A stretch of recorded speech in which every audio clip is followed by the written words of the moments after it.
Bon matin tout le monde, bienvenue dans On Jase, de chasse, de pêche, de plein air, avec moi-même Steph Monette. J'espère que vous avez passé un bon week-end. Moi, je viens de m'apercevoir ce matin que j'avais pas 20 ans pour avoir suivi la gang de 20 ans en hors-piste samedi et dimanche. J'ai des muscles que je me souvenais qu'ils n'existaient pas un matin. Fait que sur ça, on va y aller mollo cette semaine. Mais vraiment, on a eu du plaisir. Une belle fin de semaine. À date, sur la neige, je vous dirais que pas trouvé de carcasse encore. Fait que c'est quand même si on était écœuré de ce qui arrive là, dans les Laurentides en tout cas, puis dans l'Outaouais, on n'a pas trouvé de carcasse. Fait que c'est bon signe. L'hiver n'est pas si tempéré, on va espérer que ça va. Puis là, le beau temps descend. Là. Fait que tranquillement, pas vite, je pense qu'on s'en va vers le bon bord. Fait qu'on verra là, comment ça va aller, mais c'est pas si tempéré. Trop de lumière le matin, juste comme ça. Et voilà. Fait que, on verra bien comment est-ce que ça va aller. J'ai eu une question de Marc-Antoine concernant l'UPF et comment est-ce que ça s'en va, puis qu'est-ce que je pense de ça, puis pourquoi que ça bouge pas si tant que ça, puis bon. Les gars, ils font ce qu'ils ont à faire, vraiment. Vous le savez, je les supporte parce que je trouve que présentement, la gestion qu'on a au Québec, elle n'est pas à mon goût. Puis pas à mon goût, c'est pas ça qu'il faut dire. C'est que je trouve qu'il y a des grosses lacunes par rapport à et où. OK? Les gars ont quand même fait un bon bout de chemin, puis ils ont sensibilisé le fait que on serait dû pour un peu d'évolution dans la gestion du seuil de Virginie. On voit très bien que le carcan des fonctionnaires est très difficile à faire bouger. Et ça m'apporte à parler là, de certains pros qui viennent parler, puis dont Gagnon, le monsieur Gagnon, là, qui a parlé de ça aussi. Moi, c'est pas compliqué, là, on va faire ça bien simple. Le but, c'est de s'impliquer. Le but, c'est de faire avancer la cause. Puis la cause est simple, c'est que présentement, la gestion, elle est pas. On est dû pour du refresh. On est dû juste pour faire ça plus simplement. Le reste, pourquoi qu'il y en a qui s'impliquent pas, pourquoi qu'il y en a qui font pas, je le sais pas, puis je peux pas vous le dire non plus. Sauf que, par exemple, de se faire du capital sur le dos de l'UPF, puis essayer de dire que moi et moi et moi, je trouve ça un peu ordinaire. Commence par prouver qu'est-ce que tu peux faire pour la société. Commence par prouver que tu peux faire de l'aide. Commence par prouver ça. OK? Après ça, tu pourras venir juger. Après ça, tu pourras venir dire ce que tu penses de où est-ce que tu es, puis comment est-ce que tu es, puis ton opinion, comment est-ce qu'elle est. Mais posez-vous des questions. Pourquoi faire qu'il y en a que c'est des loners, puis pourquoi faire qu'il y en a que c'est qui travaillent en gang. Ça va vous dire un peu que l'intérêt, des fois, est juste dans leur poche eux autres que vers la communauté, puis vers où est-ce que ça va. Pour le reste, on verra où est-ce que ça va aller, puis comment est-ce que ça va se faire. Mais oui, vous avez raison de dire que si je reviens sur ce que Marc-Antoine a dit, comment ça se fait que l'industrie se mobilise pas? Aucune idée. Aucune idée. C'est beau. Elle sait vraiment pas. Puis quand tu as des sorties un peu comme M. Gagnon vient de faire, c'est-tu pour aller chercher du capital là-dessus pour voir comment est-ce que c'est, puis que lui aurait peut-être la science infuse, la chasse au chevreuil, qu'il nous le dise, puis on évaluera.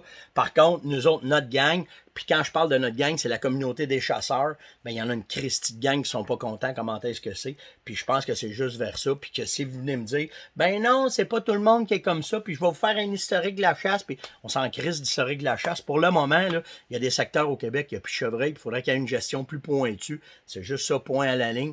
C'est tout. Faut pas se perdre dans des études pendant 20 000 ans, puis essayer de comprendre une thèse, pourquoi faire que le chevreuil va pas bien. C'est pas compliqué, là. Quand il y a trop de neige, j'y plante. Fait que quand il y a trop de neige, j'y plante, il faut essayer de les relever. Puis on fait des trous d'un strat de la façon que les lois sont faites, parce qu'on ramasse tout le temps des jeunes bottes, puis il n'y a rien qui se fait pour aider le reste. C'est tout, là. Prends pas un cours à l'université, il faut pas être biologiste pour comprendre ça. Fait que, tu sais, un matin, là, j'ai eu Marc-Antoine, c'en est un, mais j'en ai eu peut-être une quinzaine qui m'ont écrit là-dessus pour savoir qu'est-ce que j'en pensais. J'en pense ça. Faites ça simple, pasti. Faites ça simple. Arrêtez de vous barrer les pieds dans des livres, dans des virgules, dans un paquet d'affaires. Ça vient gossin à un moment donné, puis ça avance pas. Ça fait pas rien avancer. Puis là, après ça, c'est du tirage de couverte qui va pisser plus loin après ça. Fait qu'en tout cas, c'est mon opinion ce matin. Dans un autre ordre d'idée, on prévoit faire, à cause de l'hiver et de certaines activités, on a brainstormé la gang ensemble, puis on s'est dit, l'hiver prochain, on voudrait aller faire peut-être une chasse à la gopette. Puis ça fait un bout que j'ai pas fait de perdrix blanche. J'en faisais beaucoup quand on allait à Bay James à la chasse au caribou, mais là, la chasse au caribou, elle est ce qu'elle est.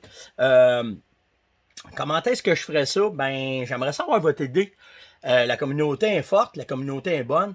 Puis s'il y en a dans leur région, vous avez du logopède, je voudrais essayer de comprendre la migration, comment est-ce qu'elle est, où est-ce qu'ils vont. Tu sais, je sais qu'il y en a qui descendent au sud proche du Saguenay-Lac-Saint-Jean, ben en fait au nord du lac Saint-Jean. Je le sais qu'en Abitibi aussi, ils viennent cacoler, puis à Abidjan, de toute façon, on n'en parle pas parce que c'est de là qu'elle vient. Mais si vous avez des informations, vous pouvez me communiquer ça. On est après planifier un voyage l'année prochaine d'une semaine pour faire de la motoneige, puis en même temps, aller faire de la chasse à la poule à Perdrix Blanche. Fait que je vous lance l'appel, puis même s'il y en a qui voudraient se joindre à nous autres, ça va être super cool d'y aller. En tout cas, on vous lance l'appel, puis il faut planifier là les vacances. Nous autres, on planifie tout le temps un an d'avance nos voyages. Fait que si on veut être sûr de pouvoir y aller, il faut le planifier. Fait que il faut planifier l'hôtel, la bouffe, comment est-ce qu'on va faire ça. Si on peut avoir des garages pour insérer les motoneiges quand il fait trop froid, puis qu'il soit au chaud, puis qu'il dégèle, en tout cas, toute la patente. Fait que je vous laisse ça entre les mains. Venez me parler si vous connaissez un peu cette chasse-là, puis que vous voulez qu'on en jase, puis que je sois capable de peut-être planifier de quoi, ben, on passe par la communauté. Ça, c'est bon. On a parlé de ça. Ça, c'est bon. La logopède, c'est bon. J'ai une question de Richard qui me demande qu'est-ce que tu penses, Steph, d'acheter des armes usagées ou un arc usagé? C'est-tu quoi qui peut avoir du bon sens? Écoute, il y a des deals de la mort, OK? Parce que depuis que la loi sur les armes à feu, il y a plein de gens qui se sont débarrassés de leurs armes. Puis, tu sais, on se le cachera pas, c'est rare que du monde vont tirer beaucoup de balles, à moins que ce soit des armes militaires qui ont été transformées en armes de chasse. Puis les arcs, c'est la même. Les arcs, faut que tu tirer plus, par exemple. Mais, tu sais, le meilleur conseil que je peux te donner, quand tu vas dans une boutique, demande-le, parce que souvent, les boutiques, ils en ont du stock use. Ils vont prendre du stock en échange de pouvoir vendre un stock neuf. Puis là, ben, c'est là souvent que tu vas avoir peut-être des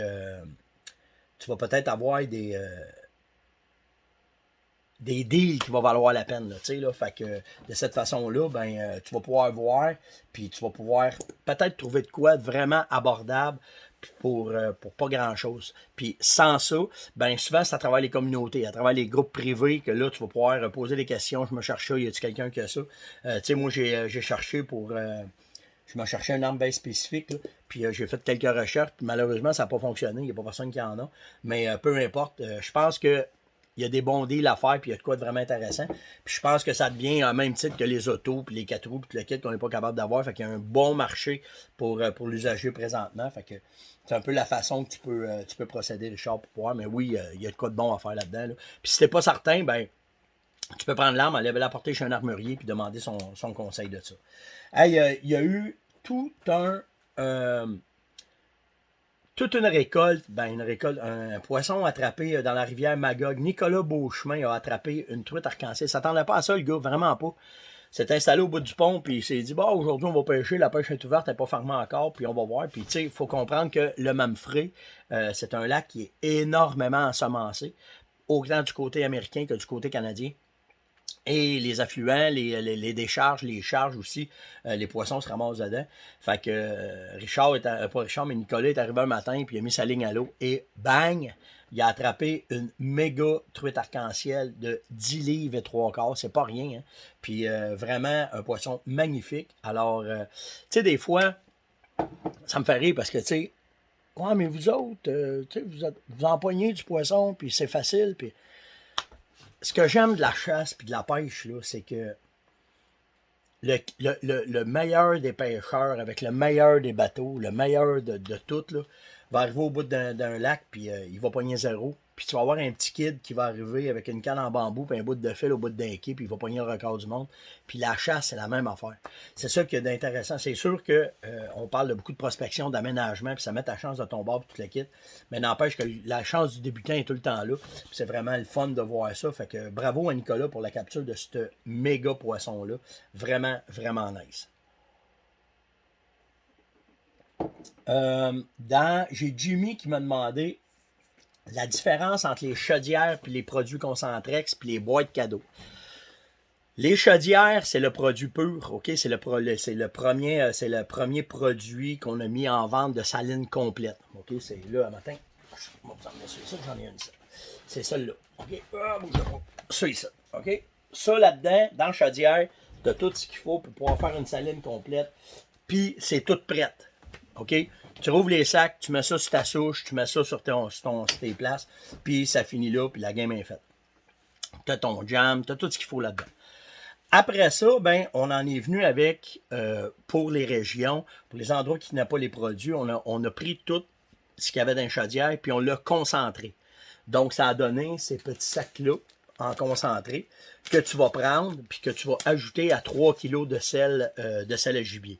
Fait que ce que ça fait, c'est que nous autres, quand on l'a pensé comme ça, mais la différence que ça a fait, c'est que maintenant, tu peux tout le temps le mélanger si tu veux tirer à la sauce, tu veux le faire, mais à cause du petit volume que ça fait quand tu le transportes, ben les gens font des trous plus creux dans leur souche, puis ils vont mettre les minéraux straight pipe de même dans la souche, puis ça fait la job aussi. Fait que là, ben, tu te ramasses avec un produit qui est compact, que quand tu pars puis tu veux monter loin, tu l'as dans ton sac à dos, puis c'est beaucoup moins difficile à transporter que la fameuse chaudière, parce que la chaudière, elle pèse pas loin de 50, je pense que c'est 25 ou 30 kilos que ça pèse une chaudière, pour à peine 1 kilo.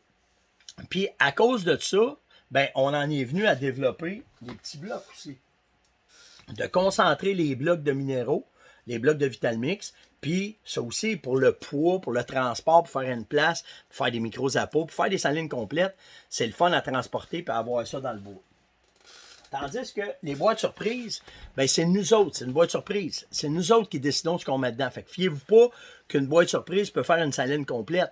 C'est pas ça. Le but des boîtes surprises, c'est de vous donner le maximum de produits en échantillonnage pour un minimum de prix, pour que vous ayez les produits dans les mains, puis que vous puissiez les essayer, puis que vous puissiez dire, hey, ça, j'aime ça, j'aime ça, j'aime ça, pour après retourner dans les boutiques, puis aller choisir les produits que vous avez besoin en grande quantité ou en quantité ou ce que vous avez eu du succès avec, par exemple, pour vos territoires. C'est comme ça que ça a été pensé, puis c'est comme ça qu'on les utilise. De ça, ben là, les techniques, ils n'arrêtent pas d'évoluer. Fait que hier, j'étais avec un chum, il s'assied au bout de la table, il dit, là, je sais plus comment faire mes salines. Il dit, il y a assez de techniques, il dit, je sais plus comment faire. C'est pas compliqué, là. Divisez ça en deux, OK? Les micros, puis les vraies salines. Les micros, c'est pour prospecter votre territoire. Les vraies salines, c'est parce que vous voulez faire de quoi pour les amener à cette place-là. Fait que ça, c'est fait. OK? C'est sûr que les micro-salines, le but, c'est de découvrir les activités où est-ce que le chevreuil ou l'orignal va se sentir en sécurité. Mais l'autre bord, si vous mettez une grosse saline à un endroit, c'est peut-être que tu n'as pas assez de place, puis tu vas essayer de déconcentrer là. Puis là, tu vas voir comment est-ce que c'est. Le but, c'est de créer un achalandage. Fait que tu as les deux façons de travailler. Mais si tu commences avec une micro à pas, ça veut, elle va devenir éventuellement, où est-ce que tu as beaucoup d'activités, une saline normale. Alors, c'est là que tu vas arriver. Après ça, tout le monde mettait des blocs de sel avant.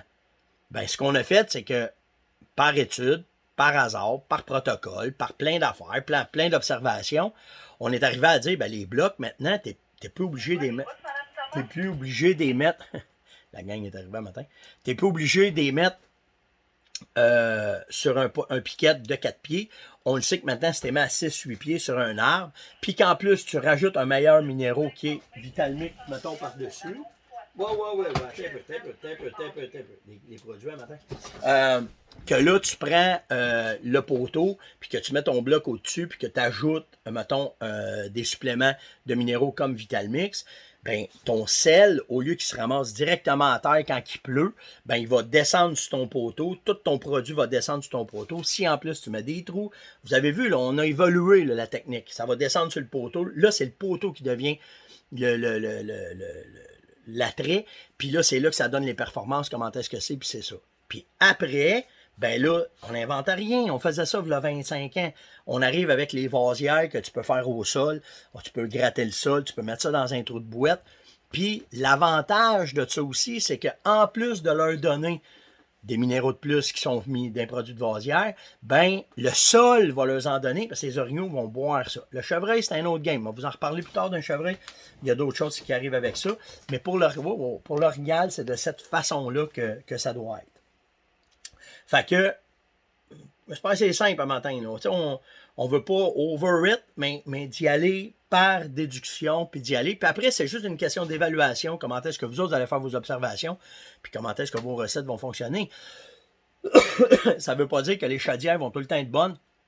Tu vas peut-être décider d'acheter juste des sacs de orifruits, mettons. Tu vas juste y aller avec l'orifruit. Là, c'est vous autres qui faites vos tests après ça, puis regardez comment est-ce que c'est. Mais La raison de ces produits-là, c'est que ça a été testé. Il y a beaucoup de temps que ça a été essayé, voir les achalandeurs, augmenter les achalandeurs, faire de quoi d'intéressant pour pouvoir augmenter la qualité de vos territoires de chasse. Ça, c'est fait. OK. J'ai tombé ce matin sur une étude de malade et je voulais vous en faire part. Moi, j'ai le temps. Je voulais vous en faire part. C'est l'Université de la Pennsylvanie qui ont fait une étude sur les déplacements des chevreuils, mais par grand vent. Parce que souvent, on pense que le vent va amener à une baisse d'activité ces chevreuils. La même affaire pour les orignaux. Même affaire. Fait que, eux autres, ce qu'ils ont fait, ils ont mis des colliers émetteurs, ils ont pris des secteurs donnés, puis là, ils se sont mis à travailler ça pour voir qu'est-ce qui arriverait. Donc, l'étude s'est faite avec d'évaluer les déplacements des cervidés à 1 km et moins. Je recommence. À 1 000 à l'heure et moins. Entre 1 000 à l'heure et 15 000 à l'heure, de voir les déplacements. Puis entre 16 000 à l'heure et 27 000 à l'heure, de voir les déplacements des chevreuils. Fait que là, ce qu'ils font, ils mettent des colliers émetteurs, laissent aller les chevreuils, puis là, ben, ils regardent, puis ils évaluent. 1 000 à l'heure de moins, les déplacements sont de temps à temps. OK? Checkez bien ce que ça a donné. Puis ça, je trouve ça vraiment malade quand ils arrivent avec des affaires comme ça, parce que pour nous autres, ça nous donne des indices. Parce que souvent, là, le préjugé de la chasse, c'est que plus qu'ils vendent, plus qu'ils fait mauvais, eux autres, ils ne bougent pas non plus, puis nous autres, on reste dans le camp, puis on prend un café, puis on attend que ça passe. Ce qu'il faut comprendre, c'est que c'est sûr qu'il y a des techniques qui ne marcheront pas quand ils vendent, mettons, pour écorner les bœufs. Exemple, le call ne fonctionnera pas bien, le son voyage mal. La même affaire pour l'orignal. Si tu essaies de coller quand ils vendent, tu n'entends rien. Si toi, tu n'entends rien, eux autres, ils n'entendent rien. Mais est-ce que, malgré ces techniques-là, est-ce que le gibier bouge quand même? Alors, si on regarde, selon l'étude que l'université a faite, avec un vent de moins de 1 000 à l'heure, les déplacements des chevreuils se situent à peu près à 30 mètres à l'heure. 30 mètres, ça leur prend 30 mètres pour faire. Fait qu'ils ne sont pas sénères. La vie est belle, ils bougent, mais pas bien, bien.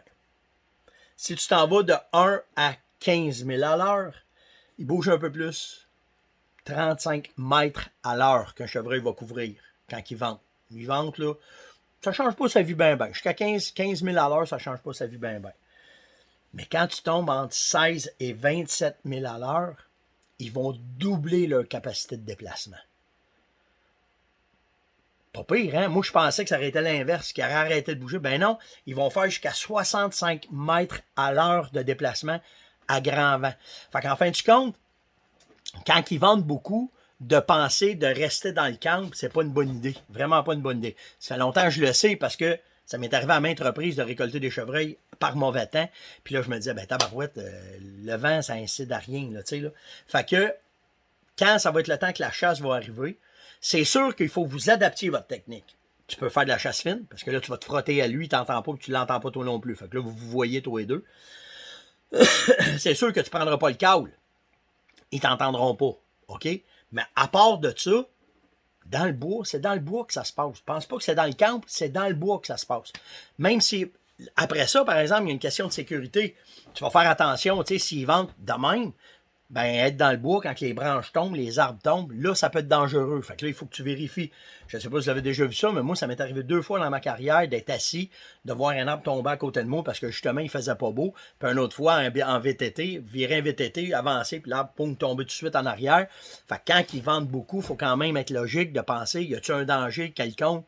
Où est-ce que je suis? Si c'est des trempes, tu fais attention parce que quand il y a des trempes, ça peut casser au vent. Puis, il y a une coupe d'observation, une coupe de précautions à prendre. Mais à part de ça, go dans la cache, puis prépare-toi parce que même quand il fait mauvais, ça va peut-être bouger. Puis là, tu vas peut-être avoir un avantage.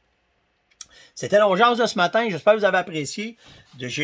Donnez-moi vos commentaires sur l'Onjaz de ce matin, là, de ce que j'ai parlé de la gestion de l'UPF ce matin, puis comment est-ce que ça se passe. Mais la question du jour va être, vous autres, vous faisiez quoi quand il faisait mauvais?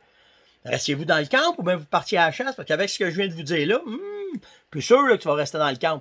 Fait que je voudrais savoir qu'est-ce que vous faisiez. Quand il fait mauvais, là, qu'est-ce que vous faites? Restez-vous dans le camp ou bien vous allez dans le bois? Venez me dire ça ce matin, venez commenter ça, puis je vais commenter avec vous autres. Likez, partagez, invitez, surtout, commentez, c'est ce qui est important.